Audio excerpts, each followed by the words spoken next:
क्यों करना चाहिए यज्ञ, किस लिए यज्ञ करना चाहिए? ध्यान से सुनेंगे।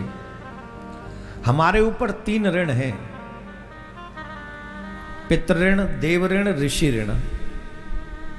और जब तक मनुष्य 3 ऋणों से उऋण नहीं होता तब तक उसकी मुक्ति नहीं होती। और मानव जीवन ही ऐसा है जिसमें हम अपने उन 3 ऋणों से उऋण हो सकते हैं। Don't use mobile please, just listen to me. Mobile छोड़कर 5-7 मिनट ध्यान से सुनिए, आपके मतलब की बात बता रहे हैं। इसलिए हर सनातनी को यज्ञ करना चाहिए। हमारे यहां तो नित्य आहुतियां दी जाती हैं यज्ञ में, ऐसा विधान है। 3 ऋण हैं जिसमें से अहम ऋण है देवताओं का हमारे ऊपर। वरुण देव का, सूर्य देव का, पृथ्वी माँ का, अग्निदेव का। अग्नि के बिना हमारा जीवन हो सकता है? सूर्य के बिना, पवन के बिना? सिर्फ हवा ना चले,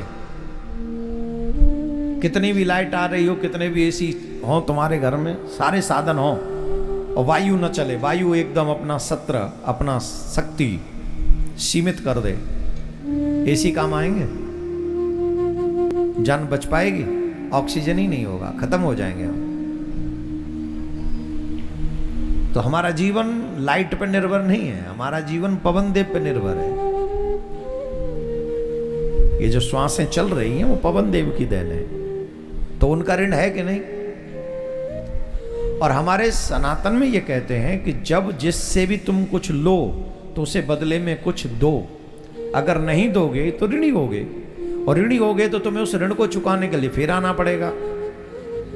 और मुक्ति चाहिए इसी जन्म में, तो फिर कैसे होंगे? बोले एक ही ऑप्शन है, सभी के ऋण उतार जाओ, चाहे वो ऋषि ऋण हो, चाहे वो देव ऋण हो, चाहे वो पितृ ऋण हो। तो महाराज देव ऋण उतरेगा कैसे? बहुत इजी है, बहुत सरल है। हमको देवताओं के नाम से यज्ञ करना चाहिए और यज्ञ में आहुति देनी चाहिए।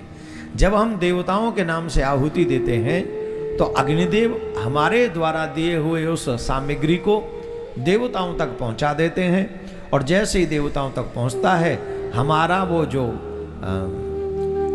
ऋण है देवताओं का, हम उससे उऋण हो जाते उसी क्षण, तत्क्षण। तो यज्ञ में आहुति देना अवश्य चाहिए। यज्ञ में आहुति देने से हम देवताओं के ऋण से उऋण होते हैं, और बहुत बड़ा फल है।